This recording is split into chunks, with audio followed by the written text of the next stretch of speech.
மரங்கள் காப்போம், எதிர்காலம் காப்போம். ஒரு நிமிடம் யோசிச்சு பாருங்கள். இந்த உலகம் ஒரு பெரிய தோட்டம். மரங்கள் அதன் இதயம். அந்த இதயத்தை நாம் இழக்கலாமா? இந்தியாவில், குறிப்பாக தமிழ்நாட்டில், வளர்ச்சி என்ற பெயரில் மரங்கள் வெட்டப்படுகின்றன. நகரமயமாதல், சாலை விரிவாக்கம், கட்டடங்கள், தொழிற்சாலைகள் என அனைத்தும் மரங்களை அழிக்க தூண்டுகின்றன. இது வருத்தமளிக்கும் உண்மை. சென்னை, கோயம்புத்தூர், மதுரை, திருச்சி போன்ற நகரங்களில் மரங்கள் எளிதாக பலிகடா ஆக்கப்படுகின்றன. ஒரு மரம் வளர 10 ஆண்டுகளுக்கும் மேலாகும். ஆனால் அதை வெட்ட 10 நிமிடம்தான் தேவைப்படும். இந்த வேகமான அழிவு சுற்றுச்சூழலை பாதிக்கிறது. மரங்கள் வெட்டப்படும் போது முதலில் பாதிக்கப்படுவது உயிரினங்கள். பறவைகள், விலங்குகள் தங்கள் இருப்பிடங்களை இழக்கின்றன. பல உயிரினங்கள் நகரங்களுக்கு செல்ல முடியாமல் அழிந்து போகின்றன. ஒரு சூழல் சுழற்சி முறிந்து வருகிறது. மரங்கள் இல்லாமல் மழை குறைகிறது, வெப்பநிலை அதிகரிக்கிறது, நிலத்தடி நீர் குன்றுகிறது, காற்றில் இருக்கும் மாசுபாடு அதிகரிக்கிறது.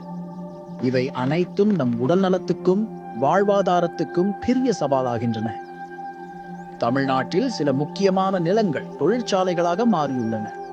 அந்த இடங்களில் இருந்த மரங்கள், பசுமையெல்லாம் இப்போது இல்லை. மழை இல்லாததாலோ வெப்பம் அதிகரித்ததாலோ விவசாயம் பாதிக்கப்படுகிறது.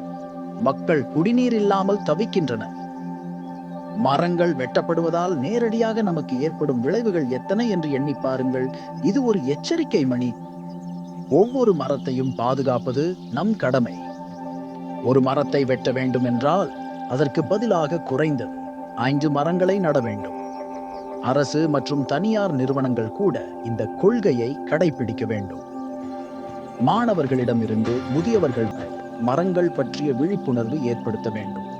பள்ளிகளில் மரம் நடும் நிகழ்ச்சிகள், வீடுகளில் பசுமை வளங்கள் வளர்த்தல் போன்ற செயற்பாடுகள் மக்களிடம் பரவ வேண்டும்.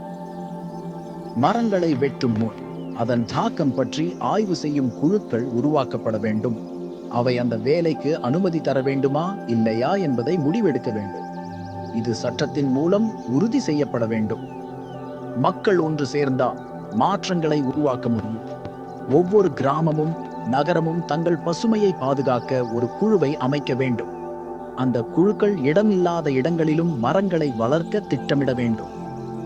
மரங்களை வெட்டுவது என்பது ஒரு செயல் மட்டுமல்ல, அது ஒரு உயிரை அழிப்பது போலவே.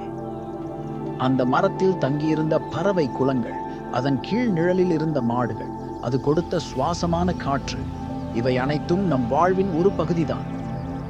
இப்போது நாம் செய்ய வேண்டியது ஒன்றே, மீண்டும் மரங்களை நடுதல். ஒருவருக்கொருவர் சொல்லுங்கள், ஒவ்வொருவரும் ஒரு மரம். உங்கள் வீட்டு அருகே ஒரு மரம் நடுங்கள். உங்கள் குழந்தைகள் அதனை வளர்த்தால் அந்த மரம் உங்கள் குடும்பத்தின் ஒரு உறுப்பாகவே மாறும். மரங்களை வெட்டாமல் பாதுகாத்தால்தான் நம் எதிர்காலம் பாதுகாப்பாக இருக்கும். இன்று நாம் செய்கிற இந்த செயல் நாளை நாம் வாழும் உலகை தீர்மானிக்கிறது. இது ஒரு நம்பிக்கை ஒளி. நாம் சொல்லக்கூடிய ஒரு செய்தி, வளர்ச்சி தேவையே, ஆனால் மரங்களை இல்லாமல் வளர்ச்சி இல்லை. பசுமைதான் நம் பயணம், மரங்கள் தான் நம் மூச்சு. இயற்கையை பாதுகாக்க நாம் ஒன்றாக வர வேண்டும்.